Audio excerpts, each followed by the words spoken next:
What's up?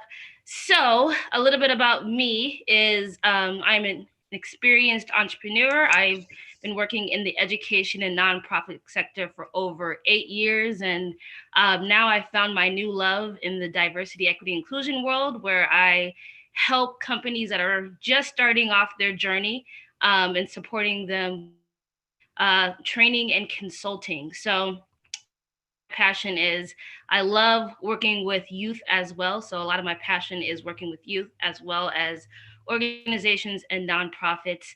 And I'm so excited to be here with all of the amazing panelists. And yeah, let's have some great conversations today. Hi, everyone. My name is Karyn Liu. I also use she, her, hers pronouns. I'm one of the co-founders of Strata alongside my partners, Regina and Megan, who are both here today. We serve as fractional chief inclusion officers, as well as conduct trainings and many other services related to DEI, as Regina mentioned. I myself have worked in the tech and digital space for a very long time in UX and product and innovation related roles. I'm super passionate about building both inclusive products and inclusive teams. They pretty much go hand in hand.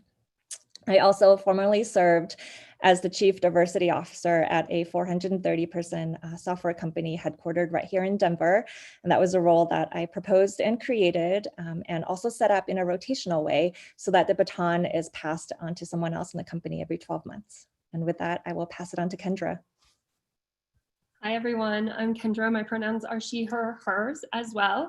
I work primarily as a fractional head of people or a head of talent. I've been in the Denver startup scene since 2013.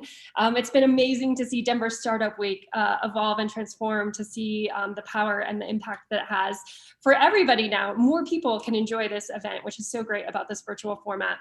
I'm also a writer, and one of the things I'm most passionate about is making sure that as an HR leader, as a talent leader, I work with others within organizations to have this conversation every single day. It is that important, and we should be making sure that this is something that we're all talking about and thinking about and working toward progress and change going forward. And Megan, back to you. Ugh, yeah, tough crowd to follow, especially given all of your accomplishments. So you know my name, you know my pronouns, and one thing you should also know about me is that I am obsessed with performance. And although this obsession first thrived on the soccer field through competing at the Division I level, this obsession also fueled my curiosity in the classroom to learn more about the neuroscience behind human performance. And so then a few years later, I eventually went on to earn my master's in industrial organizational psychology, as I wanted to expand my impact from the individual to the entire organization, helping everyone perform at their best. So as you can imagine, this obsession has manifested into a profound passion for diversity, equity, inclusion work, where I had the privilege to be a guest speaker in the 2018 NCAA Diversity Inclusion Forum, serve as Chief Diversity Officer for my former organization, and also found the CEI consultancy with Karyn and Regina. So enough about us, let's go ahead and get into the content. So Mo, what do we mean when we say DEI? And I know that you mentioned when we prepared for this that it may be helpful to examine these terms by comparing them to other terms. Can you explain a little bit more about that? Yeah, I know when I started my diversity and inclusion journey and I started having conversations, I would use a lot of words interchangeably. And once I started to educate myself, I realized that a lot of the words that I was using interchangeably actually mean different things. And it's important to recognize what the difference is as we are using common language, because it's also going to help with a lot of our initial diversity, equity, inclusion efforts. So let's get started with the first one, diversity versus representation. And how we're going to do this is I'm going to post a statement, and I want everyone that is at home right now to read the statement with me and take a mental note. Which one do you think it is? Is it an example of diversity or representation? Again, this is not a pop quiz. It's okay if you get it wrong. I got it wrong too my first time, but let's get into it. So the statement says, increasing the number of people of color in your organization by 30% is an example of what? Diversity or representation? I'll give you a second. If you chose diversity, then you would be correct. Now, the real question is, why is this an example of diversity and not representation? Well, the first question that you have to ask is, even though you have acquired more people of color, where are they in your organization? Are they in just specific roles? Most commonly, you'll see people of color in organizations, but you'll see them in entry level or community facing roles. When we think about representation, we think about this statement: representation matters, right? When we have organizations, it's not enough to just bring people into the door, but it's important that we bring diversity and representation at the same time in every single position throughout our organization, right?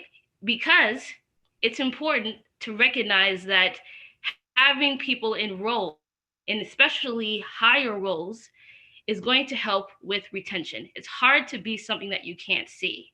So when you're bringing in people and they only see themselves up to a manager position, once they reach that, they're going to go somewhere else and find employment where they feel like that they can grow. And so we want to make sure when you do have diversity and inclusion efforts that you are really specific about having diverse representation throughout your organization and not making generic goals that are just 30%, but asking yourself, where is this 30%? And how can I also help to build up communities and have these voices represented in how we make decisions throughout our organization? The next one is equity versus equality. So same thing, I'm going to show you a statement now. We'll read it together and then you'll answer. Giving each employee 2 tickets to the upcoming Avalanche game for Employee Appreciation Month is an example of equity versus equality. So I see a lot of people in the chat. I see equality. Thanks, Lori. Allison, equality. Yep. So the answer is equality. And then again, we have to ask ourselves why. Even though this is a fantastic gesture, right? Some families might need 4 to be able to participate, right? And so you have to make sure that even though you have positive intent, when you are providing opportunities, that you have to make sure that everyone has what they need. And that might look different for each family, each employee, and each community. So you have to make sure that you build in processes that ask those type of questions, even before being proactive, even before you hand out those tickets, making sure that's part of your process, asking, what do you need to be able to participate? And sometimes that might mean that you're going to need to invest or ask other people for more, just to make sure that it is an equitable opportunity for everyone. Last but not least, inclusion versus including. Let's see the statement. Giving underrepresented groups a seat at the table is an example of inclusion or including. Let's see in the chat. Thank you, Brianna. We say including. That's awesome. What else? Thanks, Maggie. Including.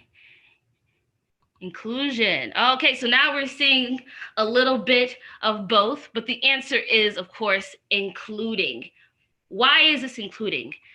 Just because somebody's in the room doesn't mean that inclusion is happening, right? You have to have systems and practices in place to ensure that inclusion is happening. It will not just happen when we bring people to the table, because a lot of times if we don't have practices in place, those voices will continue to be silenced, because the way that society works with a lot of the practices that we already have in place, that's just how it is. So want to make sure that a lot of times we're like, let's bring people into the room, make sure you have things in place that is going to ensure inclusion is happening, and that we're not just including people in their physical presence, but we're also advocating for them to have their voices heard.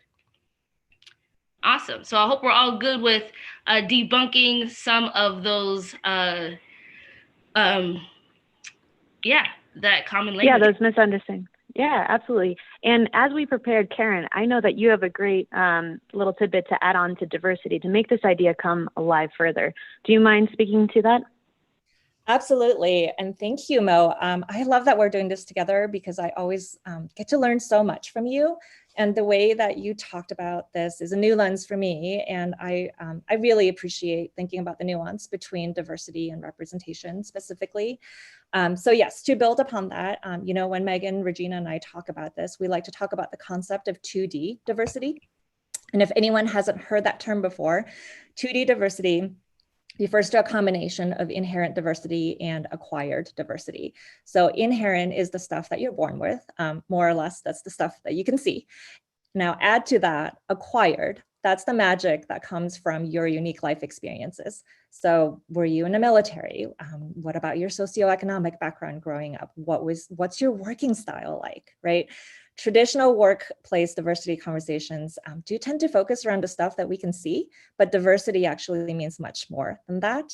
And that's the stuff that really matters, right? When we talk about what actually enables people to bring different ideas to the table and different ways of problem solving and all that neat stuff that drives innovation.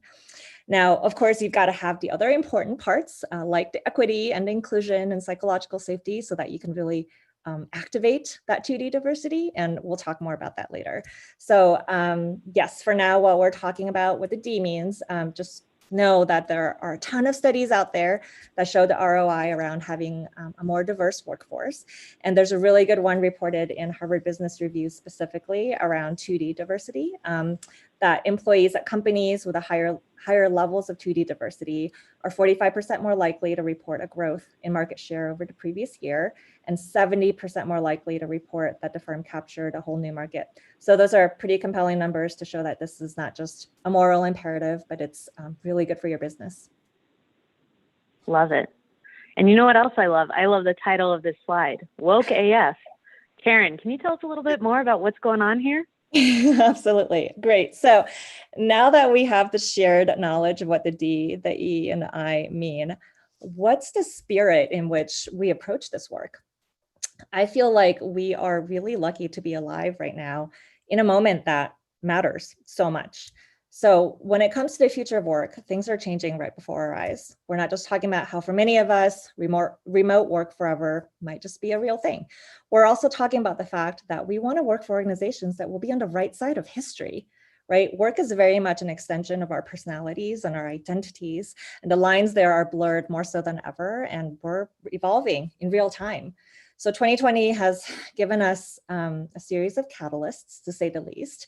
And DEI has always been a really important conversation, but it's just getting started for many companies. So if you're a leader at a company like that and you don't quite know where to start, it might be really tempting to look around at what others are doing, copy some of the same things, and hope for the best. So here, we really want to challenge you and have you ask yourselves a couple of really tough questions.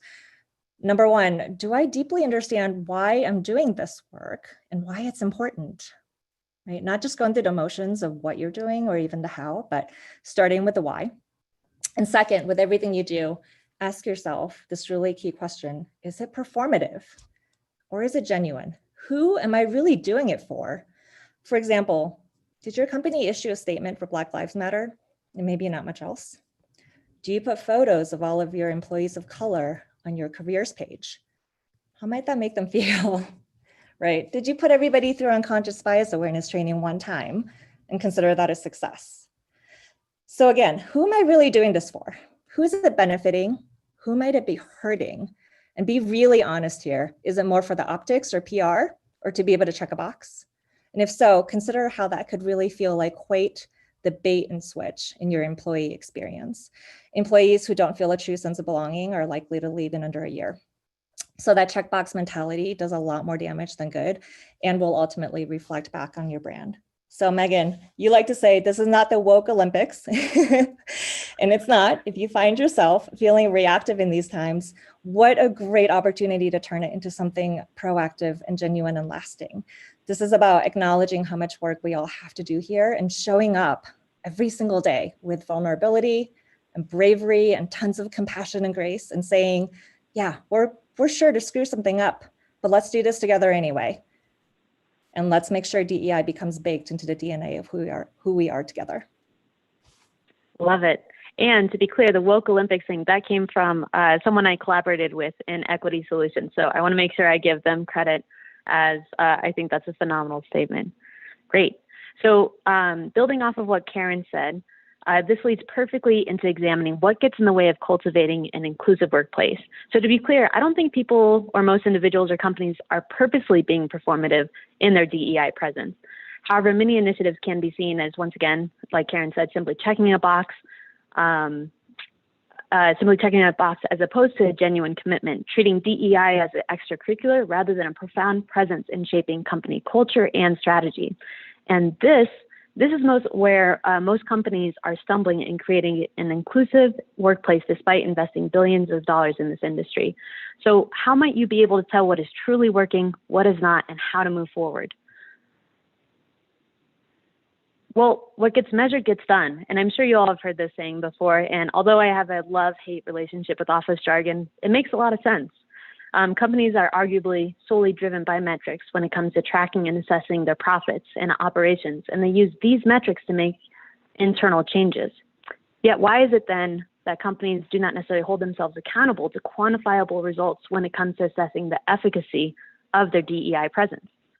So just like any other entity of business, DEI also needs the objectivity and accountability that is afforded through robust measurement strategy. And in fact, DEI efforts can be quantified. Let me give you a quick example. So let's pretend we want to examine your employee engagement data. And if you have this readily available, this is a great place to start. And although your employees may all work for the same company, they do not necessarily have the same working experience. And this is important to understand, especially if you're trying to foster a more inclusive and equitable working experience. Imagine if we simply averaged out all of the employee engagement data. You may be really delighted by the results, but that's not the full story. Instead, let's examine scores sorted out by demographic data. For example,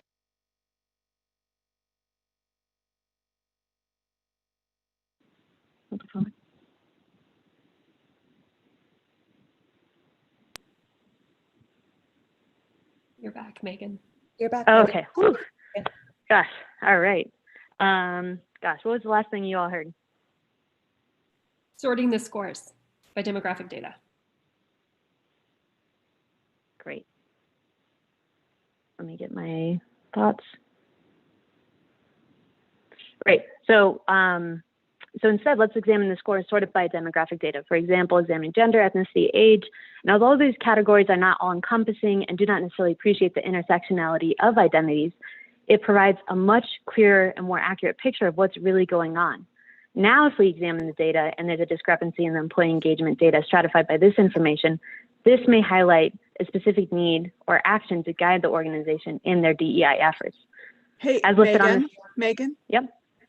We are not able to see the slides anymore. I got you. One moment. Thank you for that. Sure. Oh, there Thank we you. go. This is so much better. Awesome. No awesome. worries. Thank you all. The thrill and the plight of working remotely from home. Okay. So as you can see on this slide, you can also examine this by team dynamics, examining the level of perceived psychological safety, processes, and how decisions are made, and even how tasks are delegated. So as we briefly just touched upon, data can help highlight the discrepancies in the working experience that allow your DEI presence to tailor a strategy to drive meaningful, equitable results. If you leave the session with nothing else, make sure that as you bolster your commitment to your diversity, equity, and inclusion, pair it with data to objectively demonstrate whether what you're doing is truly working or if it's simply performative over time. Now, Regina, I know I can geek out on the data from time to time. So how is it that we can make it come alive within your company's culture, especially considering it from a leadership perspective within an organization? Yeah, thank you, Megan, for being so snazzy with all the screens and managing all these slides. Awesome job. So yeah, let's look at this slide for a moment, which is from a report from Accenture 2020 report. And as you can see, 68% of leaders feel that they create empowering environments. That means an environment in which an employee can be themselves, raise concern, and innovate without any fear of failure. But only 1/3 of employees actually agree. Well, that's not a great situation. We have a gap here, and that causes problems and prevents you from building a sustainable culture. So let's talk about a few things you can do. So to establish a strong culture, the company goals and individual goals should be aligned. And in order to get there, you must have a data-driven strategy, as Megan so beautifully explained, but you also have to put your people first.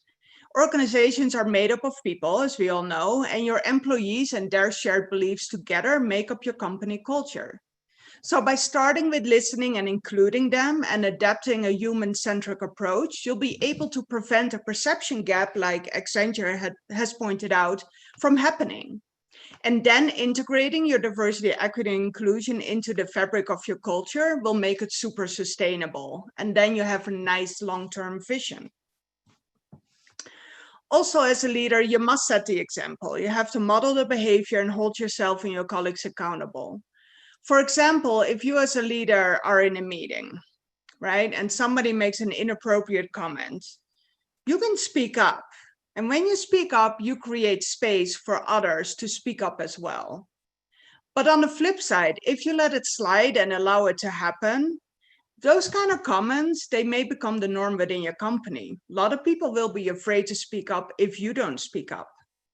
So showing up like that ensures that your inclusion effort is, will go beyond the verbal commitment, and it's not just a symbolic statement during your quarterly all hands meeting, but it's actually a way of life at your company, which will show up not only when you're in the room, but also when you're not there.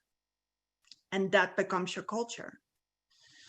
We also strongly suggest you bring your whole self into today's conversation. There's a lot going on in the world. We all know that. But remember, as a leader, you don't have to have all the answers. Honestly, it's simply impossible. So show some of your emotions, show some insecurities and fears, and allow your employees to see that and connect with you. And in addition to showing those, also let your employees know what you are doing to educate yourself, to be aware, and to create space for everything that's going on. Sharing your authentic self and creating that psychological safety that Megan mentioned is critically important for your success. So let me share a few things you can do right now to show that intent. First of all, check how you allocate your resources. Make a commitment to cater all the lunches for the rest of the year with a Black-owned business. You're the decision maker when it comes to allocating resources, so you can be really thoughtful and intentional about that. Another way to do this is to set expectations with your recruiting agencies. Make sure that they present a diverse pool of candidates for you. Simply don't allow them to send you back 30 resumes without any diversity. Also think about how you select your vendors and partners. You could make your vendor and partners diversity and inclusion efforts a part of your selection process. You can look for cross-cultural experiences. Maybe you can volunteer together with your team or go to an event. And I'm sure you all have heard about the Share the Mic concept that happened a couple of months ago, where you empower your workforce and leverage your social media platforms to have them heard. We can continue to do this. So bringing it back to the Accenture report and the quote that I started with, a lot of leaders are focused on their formal power, while employees are really looking for more of that informal power that you have. So if there's anything you leave with today, I would want to focus on that. Please don't go for perfection. In this world, in diversity, equity, inclusion, perfection really doesn't exist. It's all about the connection. Right, Megan, shooting it back to you. Yeah, I love that. Yeah, absolutely. And I know a few folks mentioned that there are a few more acronyms in this space emerging. And once again, that just really highlights this notion that when we talk about and have these types of conversations, it always is a moving target. But if you can prioritize that connection, make sure that you acknowledge your informal power, that's really going to drive meaningful change. Great. So we've spoken a lot about what we can do within an organization for folks who are already there, but that's only part of the story. In fact, we need to also contemplate how companies can attract and excite diverse talent as well. So Kendra, do you mind walking us through what that might look like? Yeah, thank you. I'm super excited to do that. And I think I will kind of like emphasize several of the points that the other panelists have said or that they will say later. And I think there's a few really important things we have to start with. As we just mentioned, this is a constant evolving landscape. And so in order to have a greater likelihood of progress, not success, not perfection, it really depends on us analyzing and taking a look at internal foundations, at the systems, the policies, the beliefs, at specific activities. Today, we'll do that with a little bit of recruiting as the focus. And importantly, it's important for us to think about the perception of our internal team members, as well as those who might be prospective team members who are going to learn about our company, our organization, and our team. Although you may not have all of those roles or be going through individual experiences that different people who are kind of responsible for those processes are going through, understanding what their experience is will help you be a better partner and a better influencer for the things that matter to you within diversity, equity, and inclusion. So if you want to go to the next slide. The truth is we're all very busy, even in pandemic life when we're home, it feels even more busy. There's something about it that's magnified. And we have conflicting priorities. We have our family lives intersecting with our work lives. And the truth is, like, recruiting also fails to be inclusive for some real roadblock reasons, including the short list here. So there's history, there are power dynamics, there are systemic barriers. There's our own biases. I think it's important to think about the idea that we might in fact have exclusionary preferences and priorities in sourcing. And so what does that mean? Does that mean you favor certain companies or certain academic institutions, and that you might ding somebody who hasn't had that experience without knowing why they might have made that choice? Potential and accomplishment aren't limited or necessarily accelerated by the academic institutions that we attended or by the companies where we work. And I think that we, myself included, sometimes have made decisions with those factors in mind. We talked just a moment ago about reactive bursts and progress. And I think one of the things just to double tap on is, is your company responding to a moment in a reactionary way or supporting a movement? Hashtags, internal statements, emails, those are steps, but what changes have been sustained? And how has the conversation moved on, or has it not? So I think one of the things that often holds us back is we're afraid to make mistakes. But the truth is we're going to make mistakes. We're going to say the wrong things, sometimes every single day, assuming we continue to learn, to grow, to adapt, and to change. I think that's one of the things that is most important about this journey. One of the things that I've done is I've started to fill my feeds with voices who I may not come into contact with in my daily life, especially as I stay from home. And I think that helps me understand context, nuance, language, and it helps me start to develop empathy with people who I can learn from and who I hope to cross paths with in other aspects of my life or work in the future. So one of the things I recommend, and this is something that like leaders, HR leaders, people ops professionals can start to do, is we really have to think about what are kind of the foundational systems behind the scenes. And we need to take an audit of our policies, our benefit programs, and say, are they disproportionately benefiting or catering to a certain group of people? And if so, what can we do? What's the feedback? How do we change to make sure that we have more inclusive, more equitable leaves? Do we have mental health resources? Do we have floating holidays for people who may not celebrate the bank holidays that we have here in the United States? This is something that is hard to do. It's something that should be done on a yearly basis. There are new programs and new offerings coming out every year. And there are really great opportunities to add and to evolve your programs so that people who might choose to work can not only see themselves there, but they can have benefits that support their families, their lives, and their own individual unique experiences. One of the things I think is most important, so education, communication, telling your team, telling one another if you're part of this work at an organization, how you came to a specific decision, what the criteria were, as well as what you intend to do to sustain progress is really important. And I think one of the things that I'd like to see more of is holding ourselves accountable. We can't get tired, we can't get distracted. This is something that we have to continue to make steady, diligent progress toward. If we don't hold ourselves accountable, if we don't hold one another on teams and to hold our leaders accountable, the truth is the public might, or some other force will. And so it's really important that we take ownership and we start to do this for ourselves, for our organizations, and for the people and teams that we care about first. Education. So obviously without education and without support, DEI efforts are more likely to fail or not succeed as much as we would hope that they would. And so I think it's important to commit to or ask for education in your organization if you don't have it. Enlist credible experts with lived experience. Some of the folks on the panel are great people to partner with.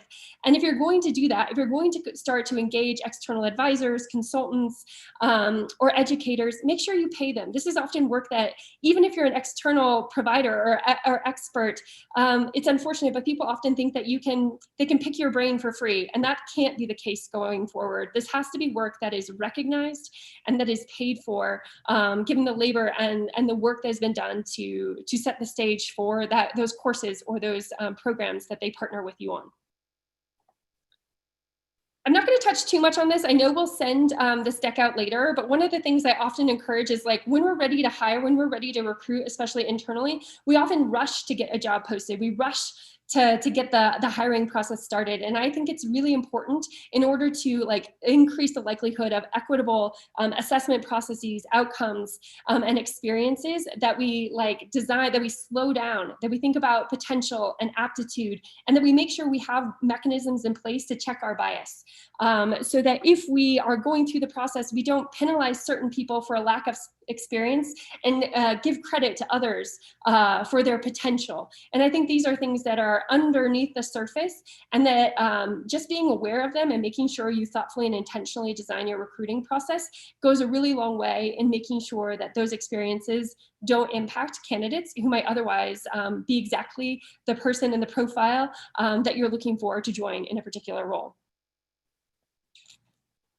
It can be awkward, it can be hard to be vulnerable, to be brave, as Karyn referenced earlier, to learn when there are such high stakes. But I think that's one of the things we have to start to normalize here, is this is a learning journey. And one of the ways that I think we can do that is by bringing objective voices into different processes. Many organizations do this really well.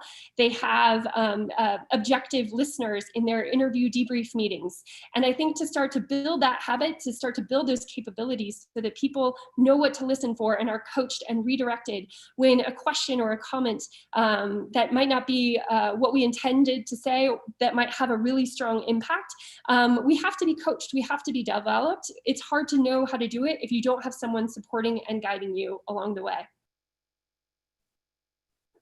And so I tap on this a few different times on purpose as an HR leader who often has had to ask for budget and not necessarily had the opportunity to invest what I think is necessary or what would yield the best outcomes for individuals and teams. So if you are in a position to influence the budget, I would encourage you not to ask what it costs, but what is the cost of not doing it?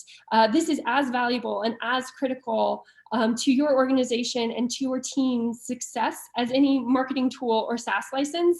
And I think it requires a diligent effort to really think through what the budget is, how you will measure it, and how you will determine what you reinvest in or where you invest in new ways next year and the year after and the year after. If you're on a team that's looking for a recruiter, one, I would say there's a lot of really great recruiting talent out there in Colorado. Obviously, the last several months have been hard in the talent function and for so many individuals. And it's really important to make sure there are so many people who do this work who are incredibly passionate and excited about recruiting with inclusion, diversity, equity in mind. And so make sure that as you meet those people and determine who is right for your team, that they're ready, that they're prepared, that they're excited to emphasize this in the work that they do, and that they'll be able to make that commitment to your team and your future hires who you have yet to meet.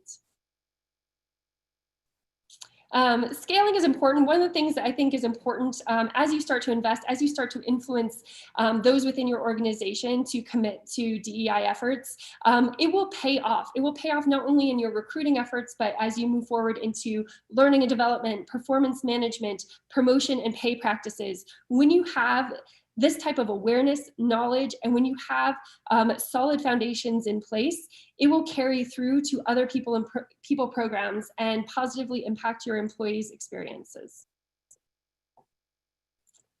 With the last couple slides, I'm going to shift gears, and I really want to focus on candidates in case any of you out there are interviewing for a job. This is an important thing. And one of the things is the hiring process is contrived. It's hard to know when to bring your full self into the process and anticipate how someone else is going to respond to something that might be uniquely you. I've interviewed thousands of people, and one of the things that I really want to reinforce is that this is so important, and I want you to feel empowered. I want you to know that you have permission, and that I hope that every one of you starts to ask questions about what matters to you, and that you do that before you make a decision or accept a role.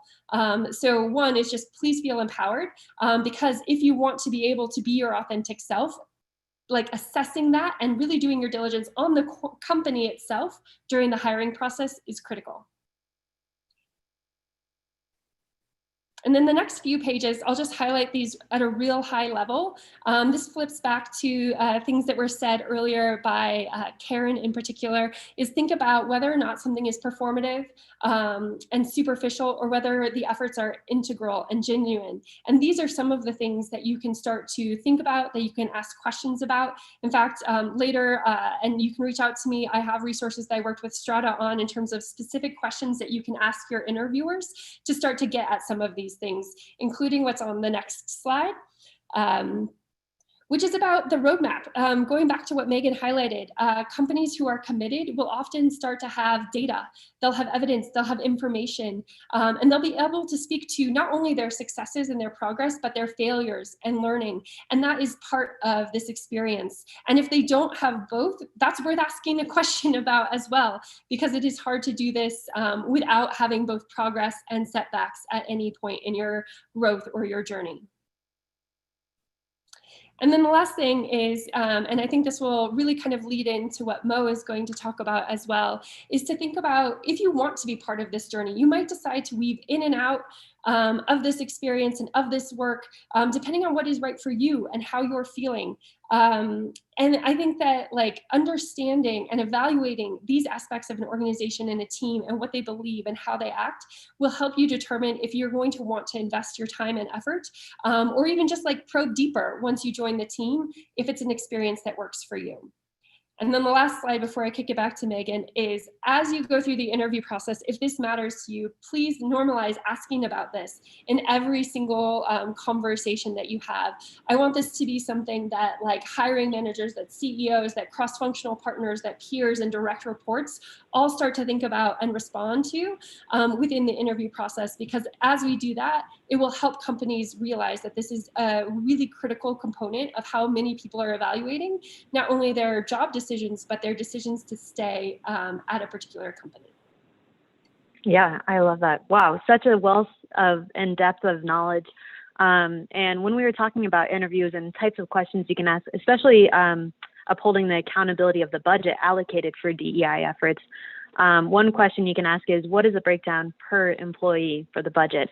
And, you know, you want to make sure that it's at least more than $7 per employee, more than just a burrito, right? And then that's a great way to create that equivalency to see, one, the accountability and their dedication to really fostering meaningful change. Great. So we've spoken a lot about the organizational level of what folks who are already there can do and, you know, how to attract them. Mo, when preparing for this time together, you made a comment that really resonated with me. You said some things simply take time and some things simply take effort. So to shift gears a little bit from focusing on the organizational level and now to the interpersonal dynamics at the individual level, what are some of those things that just simply take effort? Mm-hmm. Yeah, and I also want to highlight what Kendra was saying when we were having discussions earlier on too. Right now, having these discussions is the hot topic, right? It's in the news, it's in our face all the time, but what happens when it's no longer on the newsreel, when it's no longer popular? How are we going to continue to have the conversation? So one of the things I wanted to highlight is, what is the difference between an ally versus act of allyship? So the biggest difference is an ally is not who you are, it's what you do. It's a lifestyle of inclusion that you have to start adopting. So one of the is adopting inclusive language. Can everyone hear me? I don't know if my computer has paused. Yeah, it seems like Zoom is just, whoever's presenting, all of a sudden you can't hear them, but I think you're good now. Good. So let's start off with gender neutral language. There are that use the word guys, for example. I've used guys for many years, but when we're talking to a mixed gendered group or a diverse gendered group, using guys is not always inclusive. And so just making an easy switch from saying guys to saying, hey, everyone, let's get this meeting started. Or y'all, I'm from the South, whatever it is, but we want to make sure that we are starting to use intentional language in order to start communicating to diverse groups. Another one is changing generalized language such as all and every to some, especially when we're talking about whole communities, recognizing that no community is the same and no one has the same thoughts or same lived experiences. And so when you start switching that all to some, then you start leaving space for what is possible or what could be a different experience that someone could have experienced. Using person-first language, this is specifically also when we're talking about people that have disabilities, and adopting this type of language to make sure that we always put the person first before the disability, because at the end of the day, everyone is a human first. And then last but not least, using umbrella terms such as people of color and indigenous, especially when we're talking about a specific group that is experiencing some type of discrimination. For example, right now, the big topic is police brutality. And a lot of times when we say people of color, that is a group that has 13 plus identities. If we are not specific about who is actually being discriminated against, then those individuals or those groups will continue to remain invisible. So instead of just always defaulting to using umbrella terms, start being more specific. Educate yourself. Finding different moments in your day to practice self-awareness. Our unconscious biases come out specifically when we are in our routines, when we're stressed. We always default to what is easy for us, but that may not always be inclusive to everyone. So just finding different pauses in your day when you're in autopilot, going through resumes, pausing and saying, wait a minute, how can I make sure that I am being aware of my own biases? Having tough conversations is going to be huge. Continually making this talking points in your home and organization. Social media, I think Kendra already talked about this, diversify that. Keep a lookout for common microaggressions. What are microaggressions? Microaggressions are unintentional, everyday slights, comments, otherings, that are verbal and nonverbal that marginalized communities experience on a day-to-day basis. And I know we're kind of short on time, but I think it's important that Megan, did you want to share what your experience with microaggressions were? Yeah, so especially if I am a new employee at a place or I'm going to an unfamiliar place, whenever I use the restroom, especially because I present a little bit more androgynously, women will open up the door, they'll look, see the label, look at me, look at the label, look at me. And it's just in those looks that all of a sudden makes me feel, it just like insult. I know it's a microaggression, but it has macro impact. It makes you feel less than, that you don't belong. And those moments can absolutely culminate into, burnout or anything like that. And so it just makes you feel like, you're less than in that moment. Exactly. Thank you for sharing. Yes. So at the end of the day, microaggressions, even though the word micro might seem like it's a small thing, it really does have a huge impact on everyone's daily lives because they happen in everyday conversations. And so the accumulation of that can either be stressful to individuals coming into workplaces or in different environments. And it can also start creating negative images where people start taking themselves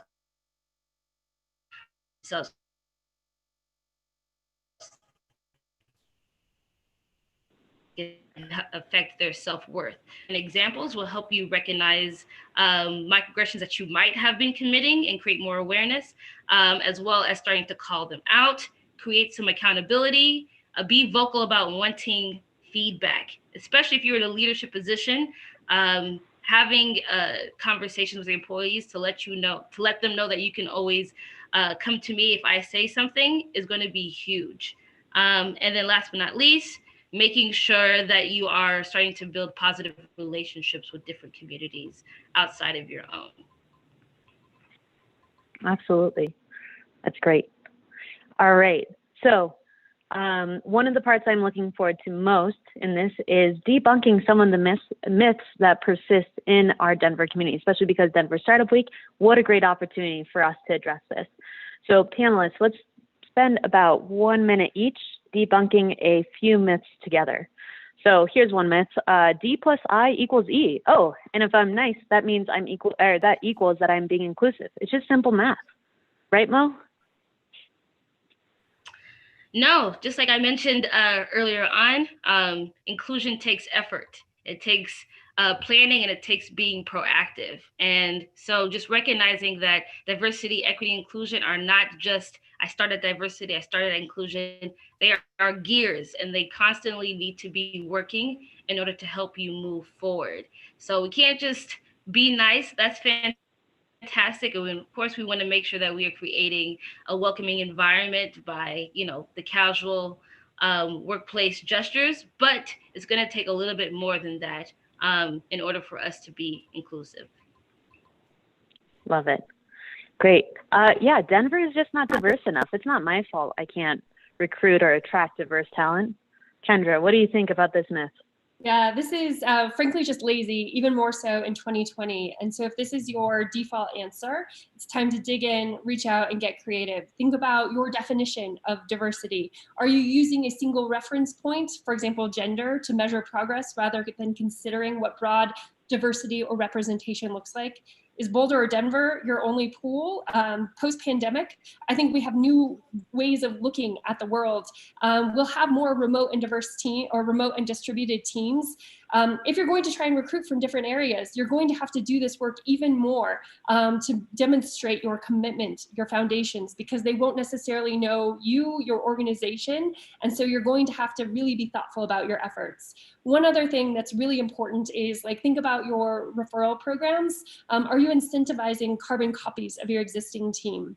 And so if you think you're going to use Denver is not diverse enough, engineering is not diverse enough, or any other label is not diverse enough, there is work to be done and opportunities. Reach out, start to engage others in the community to be creative and open your mind to what might be beyond our state's borders. Great response.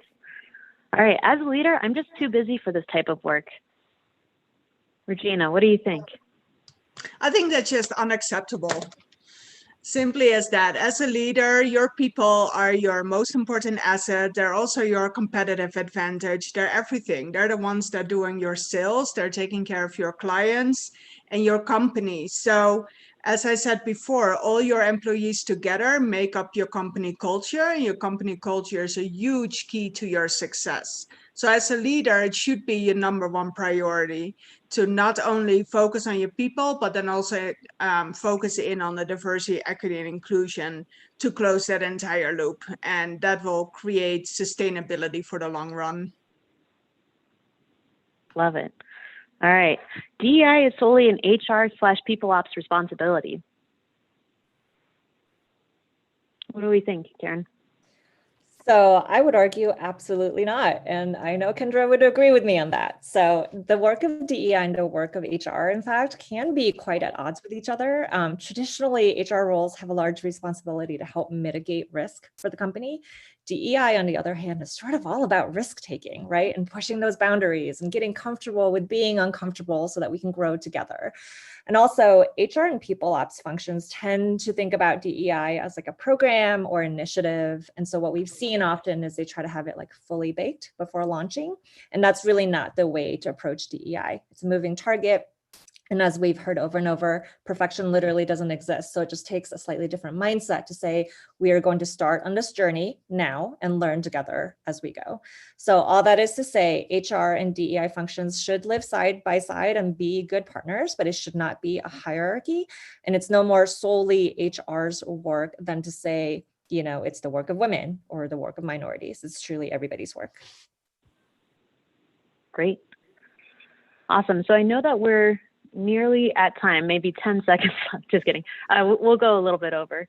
Panelists, any last remarks that you would want to leave our participants and attendees with as like a final thought that they can take forward with them throughout the rest of Denver Startup Week and well beyond after that? Sure, I can go first. I would say that you don't need to know everything to do something great. It's the power of diversity, right? Where we don't need to know or be the experts of everyone's experiences. That's why we have people around us, and really being able to pull those voices in, pass the mic, not speak for others, but really create more of a collaboration as we start to create, and using creativity with all the different voices that exist around us. So again, don't always feel like you need to know every single thing. That's why you have a great network. And if you don't quite yet, make sure you start working on that today. But yeah, that's what I would leave you all with. Yeah, Megan, and if I can hook into that, absolutely. Again, I'd like to reiterate, please don't go for perfection. It simply doesn't exist. This is an ever-evolving topic. And only together, when we work together as this beautiful panel here today, we can learn from each other and grow with each other and make this world a better place. And I don't mean to sound sappy, but that's truly what we're doing, and make those connections. And those connections will help you to get there. And thank you for joining today. I would just chime in to say, like, let's talk about this every single day. If you're not hearing it within your office walls or on your Zoom calls, like, let's ask why. This isn't an area where there will ever be a win. It is about a journey. It is about progress, and we have to work toward that every single day. Yeah. Cause some good trouble. Doesn't matter where you sit in a company, what your role or title is. If you want to say something, do it, and you'll probably very quickly realize that you're not alone. You can start a whole movement just by starting with one conversation and one step, and our world will be better for it. Love it. Great. And I would just like to add one other thing, that I think it is worth noting that this type of work takes a tremendous amount of grit. And so it's not only about engaging, but it's also that willingness to reframe conflict and see the value of conflict and how it can deepen. Like, there's such a depth of understanding that can be like a result of conflict, and that engaging, it's going to take a lot of work in that exercise and being able to create meaningful change. All right, great. So we are at our conclusion of today's webinar. If you'd like to stay in touch with us, please note here that these are some ways that you can engage with us, or you can always contact us individually via LinkedIn. Presenters, DSW, support staff, and a special shout out to Ashley Cloud. Thank you all so much for your support. I'm filled with so much pride and gratitude being able to work with all of you. And thank you all to those who have attended this session today.